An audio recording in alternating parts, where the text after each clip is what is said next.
Doom bam doom bam doom bada bam bam bam ding ding doom bam bam bam bam bam bam bam bam bam bam bam bam bing bing bing bam bing bing bing bing dick bing bing bing.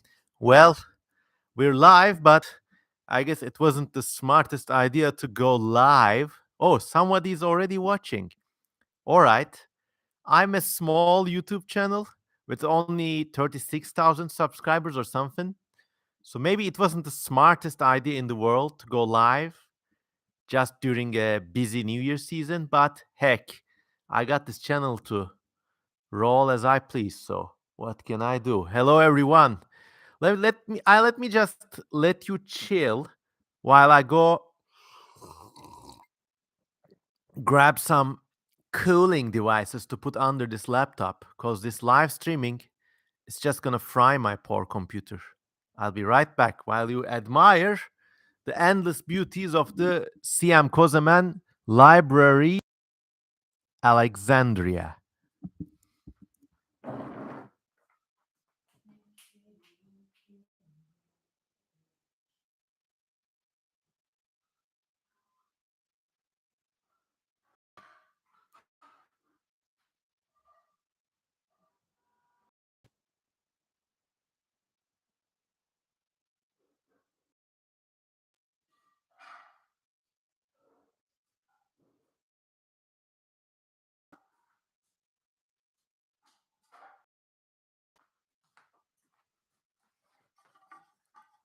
Oh, there's three of you already, so now you can see the amazing cooling device I've improvised. Just some ice and a metal pan, a frying pan.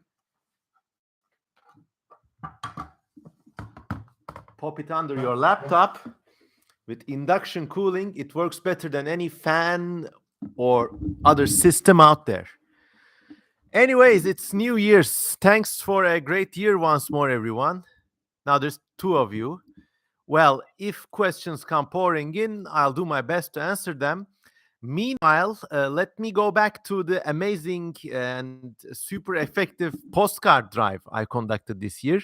If you remember, a few months back, I held out a big call saying everyone and anyone to send their postcards. Now, a number of you replied, and maybe some of you will watch this on the replay, and maybe more than one person has sent in stuff. But at the end of the year, I only received one postcard. Some other people were going to, well, they were saying they were going to write, but, well, they never did write. So what can I do? Maybe you wrote, but there was something in the mail. That's also a high probability. But anyways, we have to deal with what we got.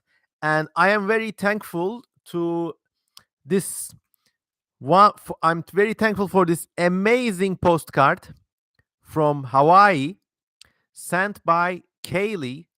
And it's just such a nice thing. I mean, all the way from Hawaii to receive a postcard from there. It's so nice. It depicts the 7 pools in Maui, which is, I think, a national park. So, as promised, I'm going to read this postcard now. Aloha, Kozaman. Aloha, Kaylee. My name is Kaylee, and I'm currently on the Hawaiian island of Maui. I don't know if you live there or if you're traveling there, but I hope you have a good time. It's one of the nicest places in the world and somewhere I would like to visit. Kaylee says, I hope you enjoy this postcard as much as I enjoy your videos. Thank you so much. Your art is truly something to behold, and it has taken me out of art block numerous times. Well, thank you so much. Sometimes, it's really inspiring to just see other people's works, to go and create your own. I mean, perhaps more in these days now with AI art and everything similar proliferating, and just people depending on digital medium. You're looking at a screen all the time. So I see a lot of push towards more traditional media, at least for when my own sensibility is concerned. I just want to draw more with pencils, pens, watercolors, and I am doing some of those actually. Let me show you. Uh, Okay, here's a recent gouache painting, which you get to see for the first time. All right. And here's some, I'm trying to develop techniques by effectively combining watercolor with pencils or pen. So these are some just sketches of weird reptile creatures. But I want to get this kind of 19th century naturalist style. And I want it to be replicable and effective. So, like, the style of multiple drawings should look similar. So that's one concern. So I tried the same thing with ink nibs, and I'm enjoying those as well. These look a lot like manga, but I don't know. So this is one style I'm developing on the side for future creature illustrations. And the paper is actually really nice too. It's actually bookbinder's paper. So it's not meant to be drawn or painted on. But I just found a big roll of this in the trash the other month. And I had to get it cleaned. And there's some guys I know, they do this like precision cutting jobs. So I brought over the trashy roll to them. I said, guys, cut this up. And they did. And surprisingly, it holds watercolor and ink really, really well. This is a similar paper. So this side is a straw paper like texture. The back end is leather, plastic emulating leather. No, basically, sorry, leather emulating plastic. So it holds water or paint really well if you allow it to dry. So I really like these things. So thanks, Kaylee, for prompting me to show these to everyone. So let's keep on reading Kaylee's amazing Hawaiian postcard.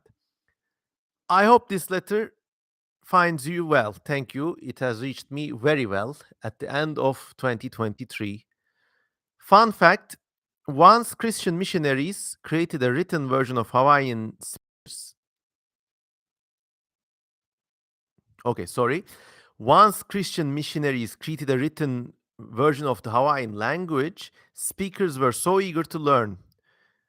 This resulted in Hawaii being the most literate US state.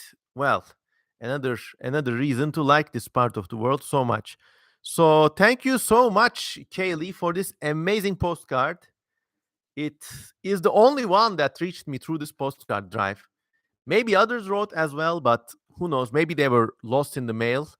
But if you see this podcast and if you want to write me letters as well, just go and find my old postback call out video, and you can find my basically mail address, and you can send stuff.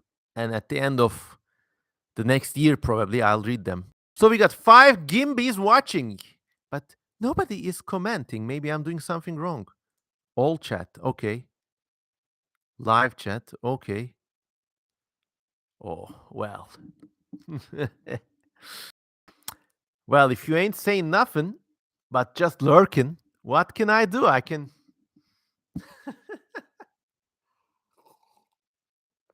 Oh, Marta is watching YouTube, says lol, heyo.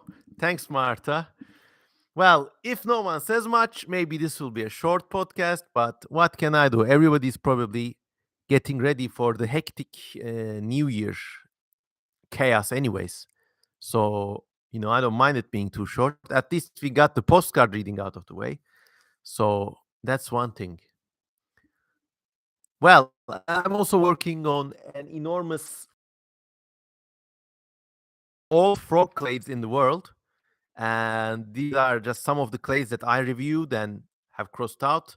But there's just dozens and dozens of this, and it looks like it's going to be another 300 or 400 slide illustrated big ass podcast. So there. Well, it's been 10 minutes, so let me take a lordly sip of coffee. Gazat has sent me a Swiss heart icon of a little cat in a box. Somebody named Skevlop Fleck. Is this a anagram or something? He says, or she says, nah, just want to see postcards. Okay. Well, you did see him.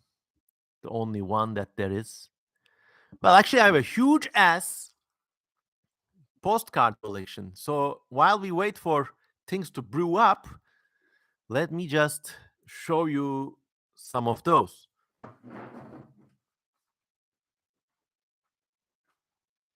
Oh,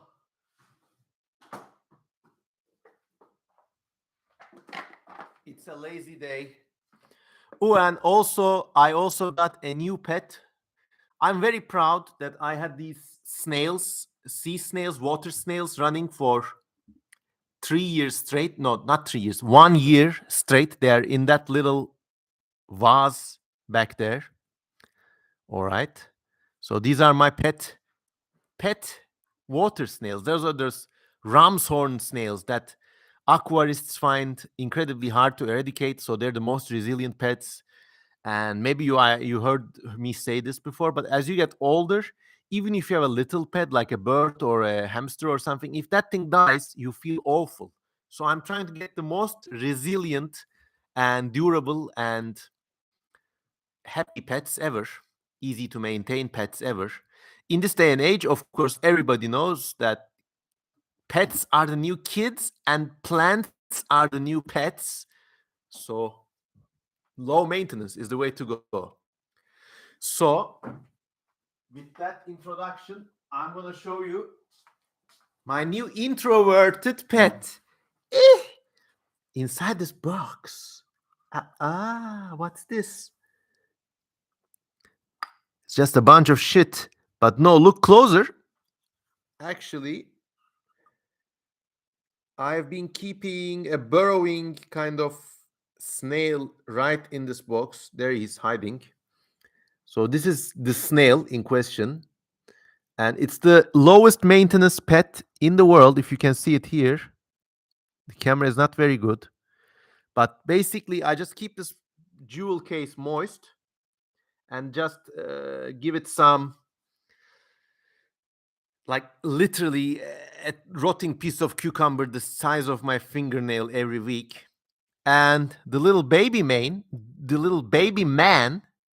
is just very happy. What I have for the little baby man is just the most fancy jewel case ever.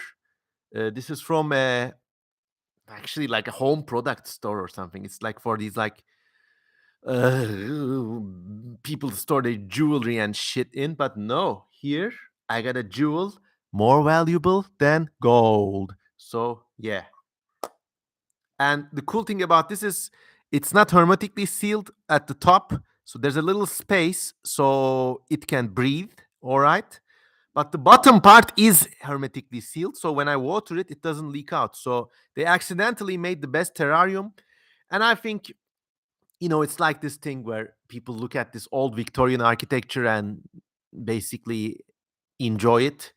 And they lambast and critique these modern architecture buildings, which look like just glass and concrete, really. So the same goes for animals, Why should you keep pets in a Tupperware box? No, keep them in a brass and glass box instead.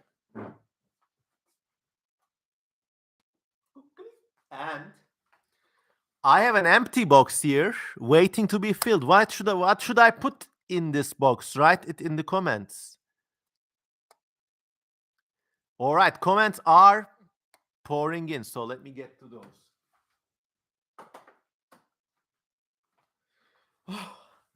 Thought you all left me for a moment with no friends online. I was about to get the blues. So, okay. Everything looks good in a glass box. I give you that, says Marta. Thank you.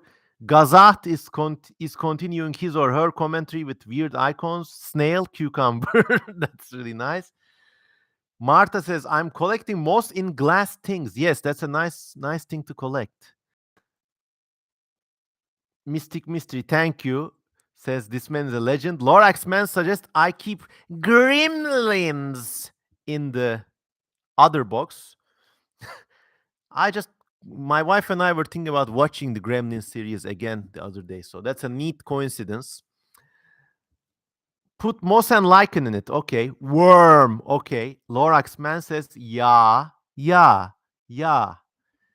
Okay. So since this is a Christmas and podcast theme, No, sorry, Christmas and postcard themed podcast. I'm slurring my words these days. What's gotten into me? I used to pride myself in not ever slurring my words. But, anyways, I got a Christmas box here donated by my wife. I think it's a Nina Ricci. I don't know what this brand is, but it's a nice box. And I've used it to collect all my postcards, which there are a lot actually. So, a nice thing about Turkey is that it sits smack in the middle of ancient civilization, which means the country is full of amazing museums. And which also means that these museums in the 1970s, 80s, 90s published these amazing postcards. Just look at this. This is Fortuna, the goddess of destiny, from the Istanbul Archaeology Museum. This is the Phrygian mother goddess from the Ankara Museum of Anatolian Civilizations. This is extremely scary, by the way, because it looks like a woman with children, but no, if you look closer, one of the children is a weird man that plays flutes, and the other child is like a harpist. So it suggests this is maybe like a 7 meter tall alien. Like, this always scares me. I don't know. Another even scarier goddess comes from Ephesus. So this is the Demeter of Ephesus with multiple boobs. But there's a rival theory suggesting that these were votive bull testicles offered as sacrifice. I don't know. But I guess there's a kink for that somewhere. Another postcard from, once again, from the Ankara Museum is, this is from the 1990s. So like the 90s look, like they popped this, I think, ancient Anatolian statue. I think it even predates the Hittites. So they popped this in front of this purple velvet background, which is amazing. More stuff like I think this is a, okay, so it's from 2300 BC, early Bronze Age ritual standard from the dig site of Alacahöyük. Ilyas Lebo asks, which civilization? This is Bronze Age, so before even Hittites, I believe. Another, oh my God, what's this lady doing? It says an Assyrian goddess in the shape of a child. But I think these could have been just dolls and other things people could play with. Not every artifact belonged to a god, and I don't know why people think that way. Kauji Kami says this looks like his or her ex. I don't know. Well, if that's what she or he looked like, you should go back to them. Oh, I love this one. What's this? Another. This is another like unknown idols from a weird ancient Bronze Age site called Alacahöyük, and these are like repetitive Diplocaulus breast people. These are really nice. Yeah, somebody else says Diplocaulus. Yes, they had a Diplocaulus mummy fetish down there. I don't know. More. Oh, I love this one. I love this one because this is very old. It's from the city of Izmir, and it just depicts a Roman statue riding a dolphin. But just if you look even at the paper and the way it's printed, these logotypes and stuff, it's from the 1970s. I just love this sensibility. So I'm a very avid collector. Another figure from the Konya Museum of Archaeology, another Roman goddess figure or just a nice doll for girls to play with. Another example from Konya. This is the same thing but without the text, so I knew I had to get it. This is another like, so there's hundreds. Oh, this is a nice dude. Check this out. It's from this is actually from the Hittite civilization. They call it a goddess of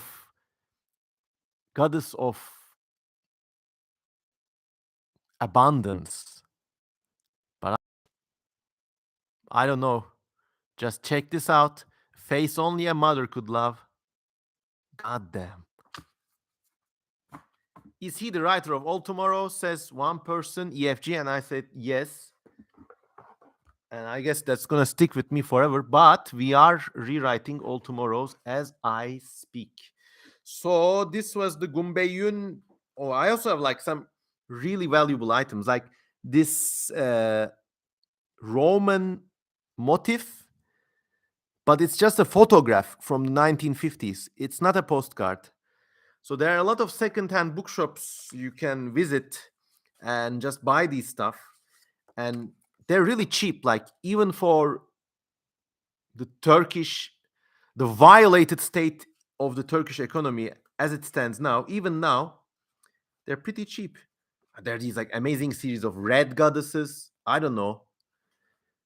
Somebody was in a kind of feminine mood, so they got all these red goddess postcards. So it's just a world of collection. Like this is amazing, by the way. This was a Roman bronze statue found in the Aegean Sea near the Turkish seaside town of Bodrum. So there. And more. Anyways, and this is also one of my loveliest pieces of memorabilia. It's a sticker from the Turkish Museum of Natural History dating from 1968. So it's extremely old and it's never been peeled. And I don't think I can peel it now because the glue is all gone, all dysfunctional.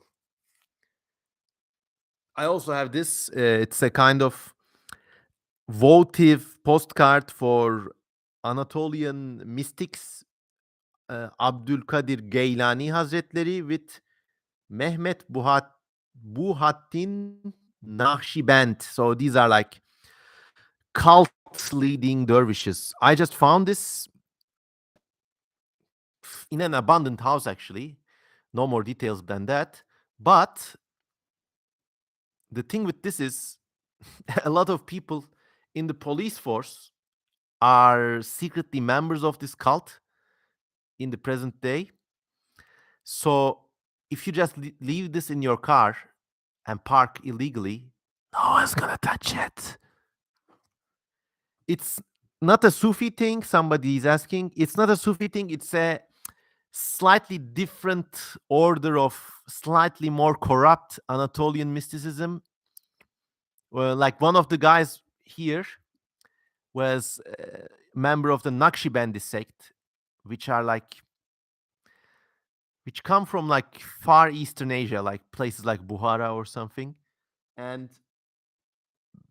Abdul Qadir Geylani is, I think, if I might be wrong, but a native Anatolian mystic. And his believers really ascribe a lot of miracles to him. So like, they claim he could fly or something like that. So I'm not going to comment more on this. But in a way, it's more similar to the foundation of these new post-Christian American religions like Mormonism and stuff like that. Only here, corruption is the currency of the realm. Anyways, that was my postcard collection to get the conversation going. 11 chunkies watching, 8 chunkies thumbs upping. What's more not to like? Marta says, I am always talking to the ghosts of the old photos I am collecting. This is very sociable. Mystic Mystery says, can I just commit arson and hold up the picture of these saints to be justified? Depends on who you burn, my friend. All Tomorrows is still going on. I've got a point not to answer questions about this because, I mean, I have to treat it like a, even though the budget is practically non-existent, I have to treat it like a Hollywood production. So there's an embargo, a plot embargo. So if you follow me on Patreon, you get some like scraps from my table, some sketches and drawings and even plot details, but certainly no main points. So follow me on patreon.com/cmkozeman to see more. All right.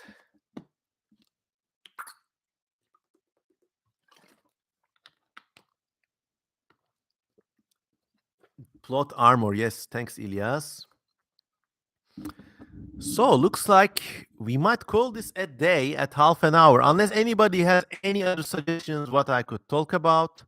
It's a big bottle for a big man. Yeah, my wife buys these like 1.5 liter bottles for the days she works from home. So it's like an easy way to keep hydrated. But I keep refilling them and drinking from them. Keep hydrated, everyone. That's one of the prime rules of life. Elias Lebleau has summoned up a crowd from the Rhenia Discord stream, so more people might come. But it might be a bit late. Okay, if they come, they're welcome. If not, well, they can always watch this later.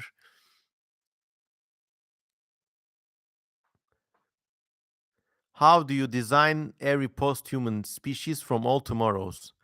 It was very easy, really. I mean, I wanted light gravity people. I got light tall people. I got squash people. I got low gravity people. So it kind of moved in these like thematic opposites. I got swimming people, so I got flying people. I got techno people, so I got organic people. So I got a bit of both. Charles K says hello. And really, I mean, the first all tomorrows, it just there was not much of a plot in the beginning. I mean, right. God, you got up and made me do it. I have to bring out the black book now. Your name's on the black book. I'm just kidding. So I had these like enormous sketchbooks and full of creatures, really. Creatures. What's in this book? Oh my God. If you follow me on Patreon, you can see these pages. At one point, I just started doing like really realistic drawings in these books. So I was just drawing random aliens and shit. Because if you look, the first drawings were kind of crude and primitive. They were like this. So at the end, when I reached the end of this book, I was just drawing random aliens and random creatures and making them scientifically believable. But at the end of this book, I got to such a place where I said, okay, I'll tell you what, I must write something around these stories. So I was drawing aliens like these guys. And then I drew the worm people as part of another project. So then I said, wow, okay, maybe I could do some post-human illustrations. So I did them. And then around them, I just wrote the story like that. But I mean, maybe there was something profound in it now that you all seem to like it so much. I mean, I'm glad you like it. Ilyas Matthew asks, did you use some of these designs for Snayat? Yeah, heck I did. I also still keep using them. And this is just one book out of dozens, which only I get to see and my wife gets to see. And they're like the secret library of Alexandria. One day, I don't know what to do with them. I think I could sell them for something like $10,000 per volume. Or when I get really, really old, I'll probably just donate them to a library in the States or something. I don't know. Greetings from Berlin, says Marta. Greetings. Oh, nice question from Ario. Let me put this back and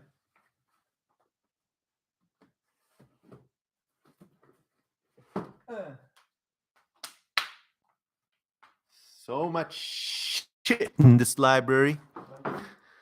And that's not even half of it. Anyways, have you thought about how life and technology changed since you wrote All Tomorrows? Yes. I always keep thinking about this. Not about All Tomorrows specifically, but since those days, the internet was just like a curiosity back then. And now it's like an inescapable part of life. And I think a lot of today's narrative for everyone, not just for science fiction or speculative evolution people like us, but for everyone. A lot of our daily narrative revolves around navigating the stress caused by this newfangled advances in communication strategy, communications technology. My head is, it's kind of early. Haven't had my morning coffee. So, technology makes us lonelier, more prone to depression, more paranoid. And it's just like the darkest thing, like when people wake up in the morning and doom scroll through Instagram or Twitter, the first thing before taking care of their bodies, their showers, or having a breakfast. I like scrolling through social media too, but I always try to push back against it. So I think there's one team. Of course, it also changed for the better. I mean, now thanks to that technology, I'm having this conversation with you. But I always like this to. There's a phenomenon called apoptosis in which cells selectively die when an embryo is developing. So when a babyön is developing, when there's a baby, the hand is not in the shape of a hand with fingers. It's just like a somehow the cells die, so they die out, and the fin becomes a hand with movable fingers. Now we should, I think, do the same around technology, and I don't know how that's going to be, but I think individuals and society, maybe it's going to be something like rules of custom or something, or like a new set of social rules. So you have to invent like rules about when it's acceptable to use a smartphone, or when it is acceptable to date from Tinder or something like that. You have to find rules in which you selectively push technology out from the details and the workings of your life for certain occasions, for them to retain their human value and their dignity. I think that's going to be one of the biggest challenges. And heck, I mean, things like this have always existed. I mean, you don't go around putting a coffee machine in your toilet, right? So I mean, it's very nice. If you think about it, it's very nice to take a shit and brew coffee at the same time.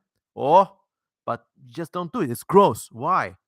So in the same way, it should be gross, maybe, to keep a smartphone next to your bed, or keep, I don't know, to tweet while you're watching a movie or something like that, or to use smartphones on public. I don't know. I don't know.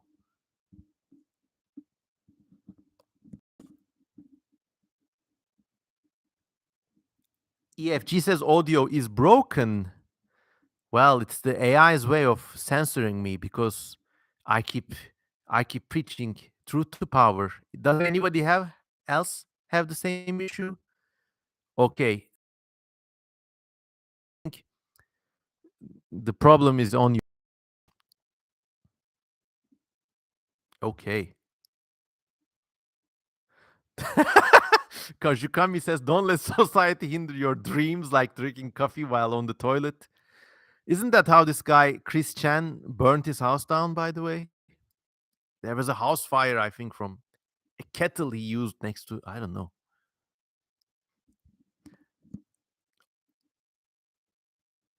Kozaman, do you have any Slavic roots? You look really Slavic. Whoa. Well, I actually have Judaic roots and Mediterranean roots and Turkish roots too, I guess, somewhere back there. I had a comprehensive DNA test made, so it confirmed something we already knew about our family. Basically, it comes out to like a quarter Sephardic Jewish, and then almost another quarter comes from Eastern Europe, and almost another quarter comes from Western Europe, a little bit less though. And the rest is a mixture of Levant and Anatolian DNA. But it's confirmed things that we'd already known in our family for so long. My father's family comes from the island of Crete back when it was an Ottoman province. And I mean, I visited Crete a few years ago with my wife, and we went to a cafe next to a place where my ancestral grandfather's village was, and everybody looks like my dad. It was scary. But I think these eyes and there's also a bit of the Sephardic heritage there. I think it's this particular sweater today, combined with my weird accent, that might have contributed to the Slavic appearance. I mean, I only need to be squatting like a gopnik with with this sweater, and there wouldn't be a dry seat in the audience.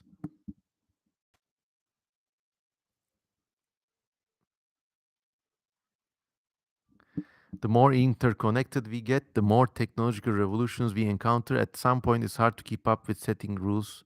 Correct. Mystic Mystery says, can you travel back in time by cutting down a tree and counting the rings backwards? I think this is a great example of this dream logic that I sometimes keep talking about. That, logic, it's a bit like cartoon movie logic. Logic that's has a set of rules of its own, but it's not direct. It's similar to, like, if somebody wounds you with a knife, you put a spell not on your wound, but on the knife, and miraculously your wound heals. So, yeah, why not? Bonin Guan thought I was German. Well, okay. Do I look Germanic? I don't know. Certainly don't look like the type of blonde and blue eyed Germans, but I don't know.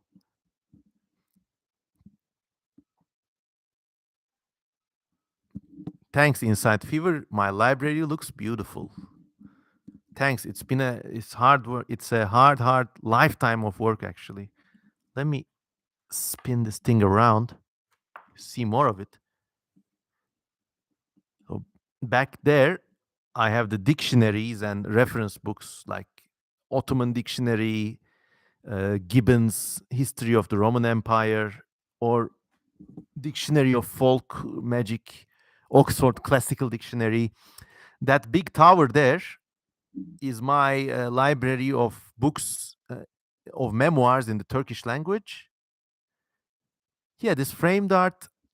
What happened is my father's my father's office was the storage site for all my paintings, and last year in 2021 they all burned down, and this painting was one of the few that survived. I lost hundreds of paintings.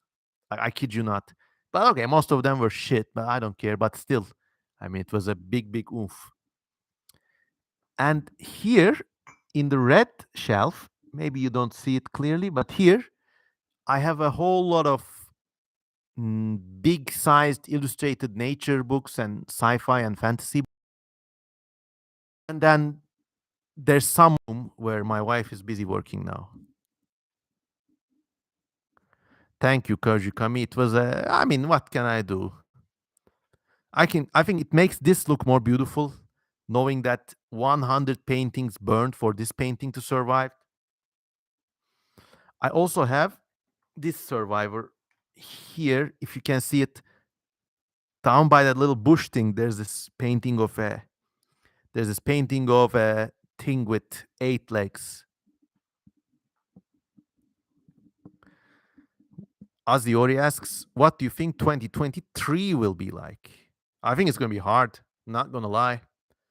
I mean, I have to work a job. I'm very thankful for your Patreon handouts, but I have to work a job, and I work in advertising and PR.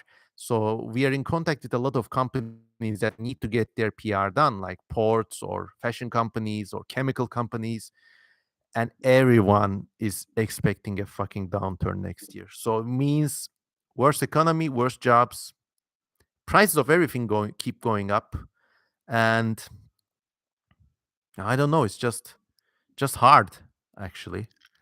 So I think the best strategy in these years that if you own a house or if your parents own a house, stay in that for next year and maybe 2024 as well. Don't move out to a place on your own unless they're driving you crazy. Then run away, but I don't know. I think the next 40, 50 years, people who own their house are going to be lucky. I think that's like the biggest kill factor right there because even if I was unemployed or my wife was unemployed, if we own this house, we could have just, survived just by we would look for new jobs, of course, but we could survive just by cooking and eating. But if you have to keep paying rent, then it's a big, big drain. And also, don't have a kid. Oh,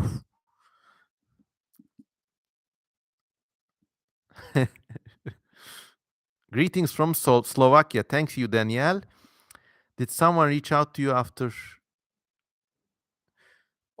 Okay, this is a great question. Daniel Riklo from Slovakia asks, did anyone reach me about All Tomorrows after a big budget movie or about a creature design job in general?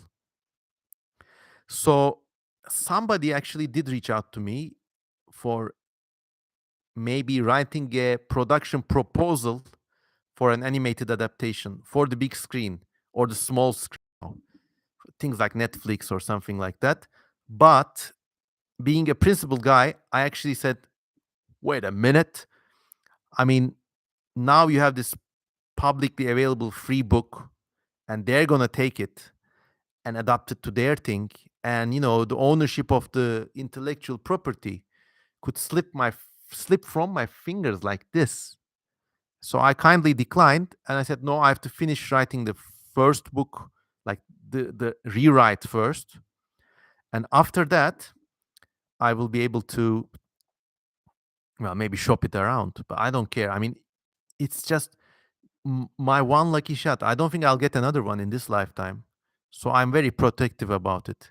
Even though it's free for everyone to read and I encourage everyone to do their adaptations, I wouldn't want like some movie or like a production minded people getting their hands on it and twisting and turning it. I don't know. Ari Ozi asks, would you like to receive unsolicited cat pictures? Of course, please. Ilias Leblou says an All Tomorrow's video game would be sick. Yes, I mean, I have all kinds of ideas like that. Like the different wars you see in the book, each one could be a strategy game or I don't know, I don't know how games would operate these days. Some like massive military sim involving some conflicts against the Gravital invasion or something like that. Oh, Federico Munoz, greetings from Paraguay. Favorite sci-fi book? Good question.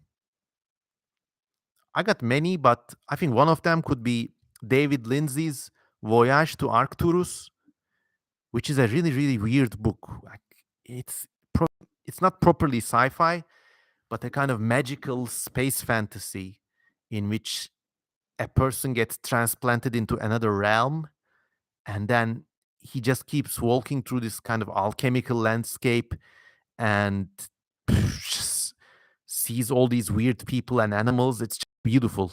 David Lindsay, that's Lindsay, a Voyage to Arcturus with a C.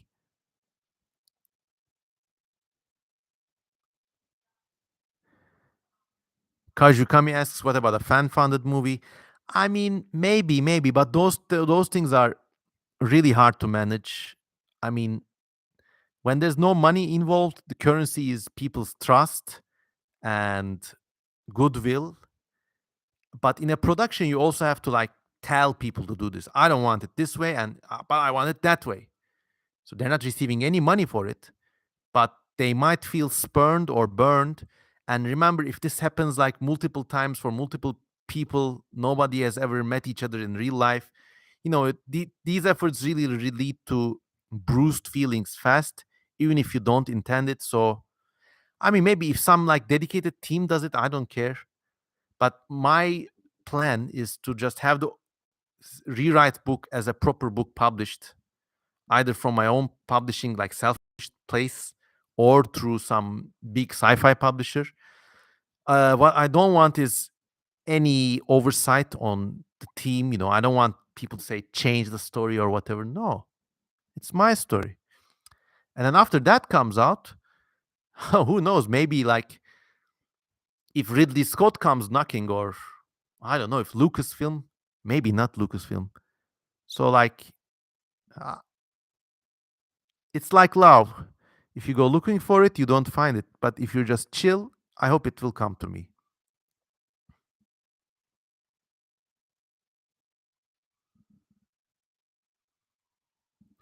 Doot, doot, doot, doot, doot.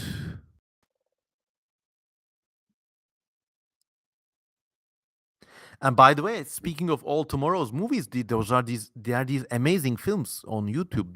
This one guy used to do these amazing animations, and I watched them hundreds of times over and over again. That's like the biggest compliment one can get about creative artwork. A Stellaris All Tomorrows would be crazy. Yeah, it would, but in the All Tomorrows rewrite, there's something about space travel that's fundamentally different. You just have to wait and see. It could be commercialized. Like Ruskin Waffle 91 says, I don't want this product to be commercialized. It could be commercialized in the way Star Wars was commercialized under the rule of George Lucas. And in those series, until Disney bought the franchise, in those series, Lucas had the final word for any computer game, comic, or whatever. And so it was very congruent and a very eclectic sci-fi universe. They could afford to be eclectic because they did not have to conform to these like stupid story guidelines appointed by a series of office workers. So look, if one person has the ultimate control, I don't see why not. Kajukami asks, speaking of Ridley Scott, have you read that alien comic about a synthetic xenomorph that smokes a cigar? Oh,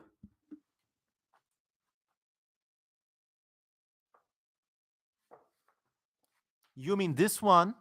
Aliens Stronghold? Yep, that's the one with Jerry, the cigarette smoking xenomorph mimicking synth alien. I bought this in 1996. Can you believe it? I was there.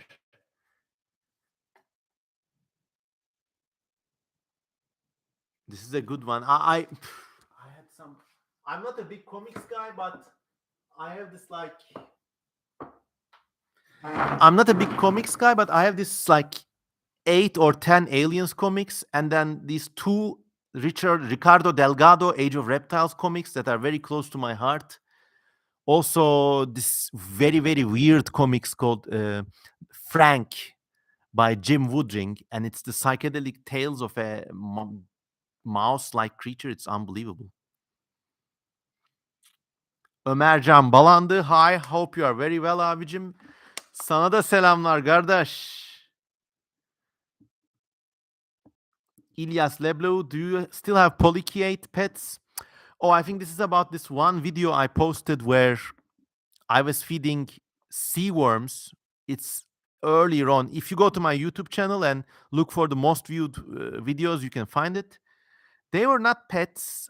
I just caught them by the seaside and just fed them little bits of meat for an hour or two and then threw them back to the sea again. You can't maintain those things without an aquarium, and it's just too messy.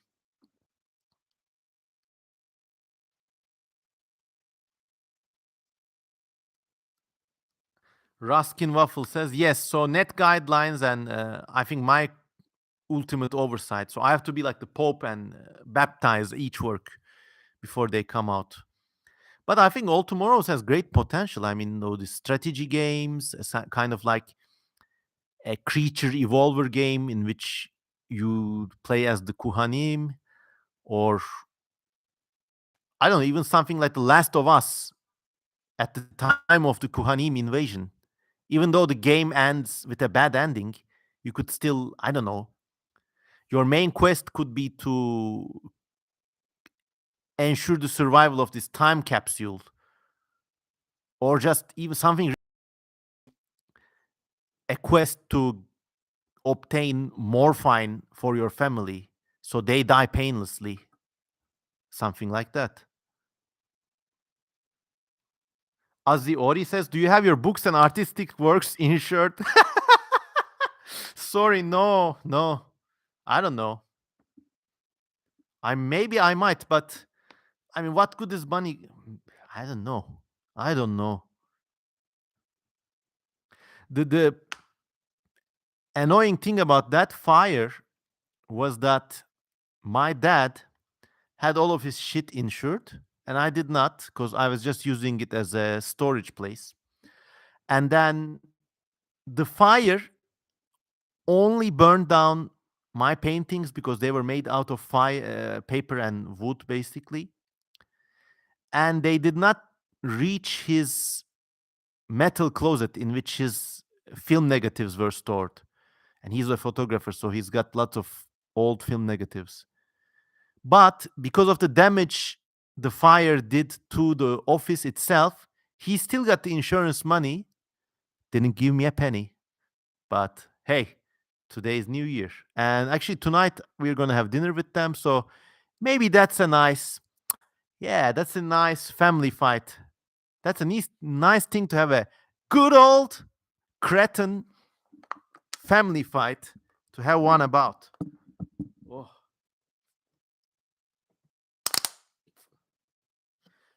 Ilias Leblo asks, like, you can already make a Stellaris mode now with perfect freedom and base it on the old All Tomorrows. I don't mind. Go for it.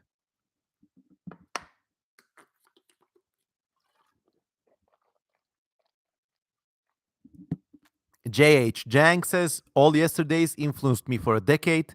Thank you for your great artworks. Thanks, man. It's all thanks to you. If any of you wants to know more about the new All Tomorrows, please subscribe to me on patreon.com. Oh, no, I didn't remind me of anything bad. Don't worry. I mean, if any of your questions prompt any personal traumas over here, I just don't answer them. Stellar is the best galaxy-wide war crime. Like, I'm such a games enthusiast these days, which means that after my wife goes to sleep, I go to YouTube and watch gameplay videos, and those things are amazing. Like, I could never have the time to play them, but things like, there's this one game, Star Citizen, which is kind of like funny because it implicitly involves, or so you pay space star tax or whatever if you're a Star Citizen. But I guess the game has these amazingly detailed spaceships which you can buy for real money. But I think it's really weak on the plot and kind of overall world building department. So it's all these like people buying these spaceships and flying them around. I don't know what happens, but the spaceships are extremely detailed. Like everywhere there's like a little control panel, and like, oh, it's almost as complicated as DCS, that other nice combat simulator with the airplanes and stuff. I like that too.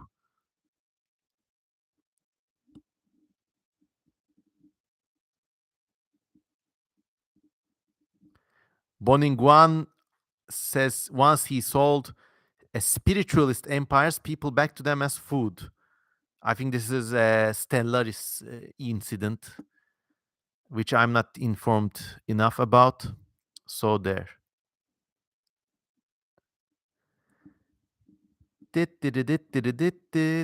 All right. I think we're closing up to an hour. Time to wrap up, boys and girls, because I have to get ready to the New Year's bash. Can you let me know how you plan to spend your New Year?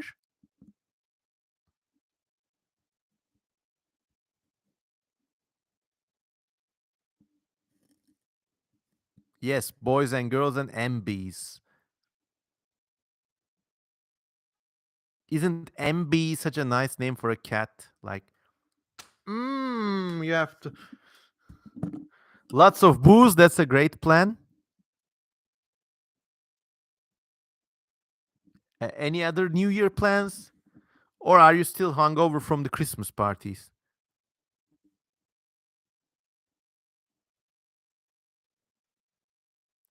Date with my crush. Nice. Enjoy, enjoy, enjoy. Drinking cocktails. Thank you. And sounds like a really cool year. Back when I was in my 20s, it was always a thing to like go to this party somewhere. It only costs $100 to get in. Go to this party. There's gonna be lots of girls and booze, and I think that's kind of gone extinct for the better now. Nobody with the right mind goes for those New Year parties anymore. Just chill out and work on my personal project about Half-Life 2. Well, sounds like an excellent plan. And Happy New Year already.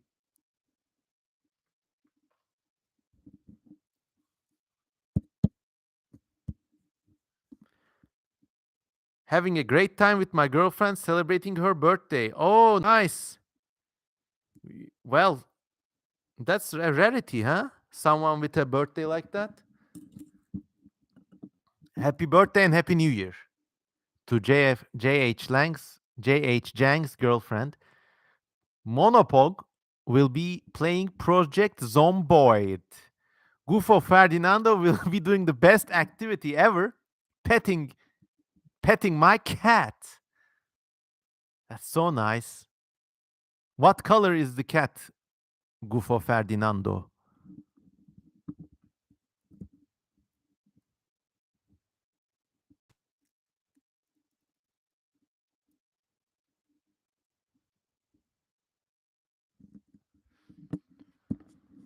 All right, I guess that's everyone's New Year plans then. 3 more minutes to go. I'll stretch it out to 5 more, and then I'll go along my merry way as well. But thank you all so much for being here. It was a nice time, even though this was completely unannounced. It was completely unannounced, yet 15 of you turned out. And, if in real life I got together with 15 people, it would be counted as a big party. So thanks for this nice party. Gufo Ferdinando has a black cat. HTTH. Okay, if you have myriads of questions, I have time for one. Go ahead, man. Ask.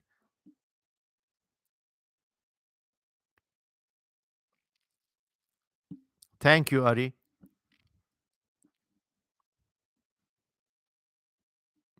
We're waiting for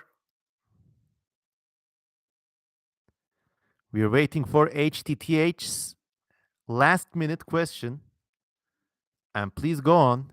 I hate to leave it unanswered. Ilias Leblo, for some reason, my PC sends me a notification each time you stream. Okay. Oh, by the way, in case any Turkish viewers are here, next Saturday, which is the 7th of January 2023, I will be traveling to the city of Izmit again to meet up with my friends and have a kind of Spec Evo meeting. These friends come from the much younger generation. They're like, I think, 17 to 20 years younger than I am. But I have a great time with them. We just sit in a cafe, draw creatures, and talk about them. So if any Turkish friends are in the vicinity,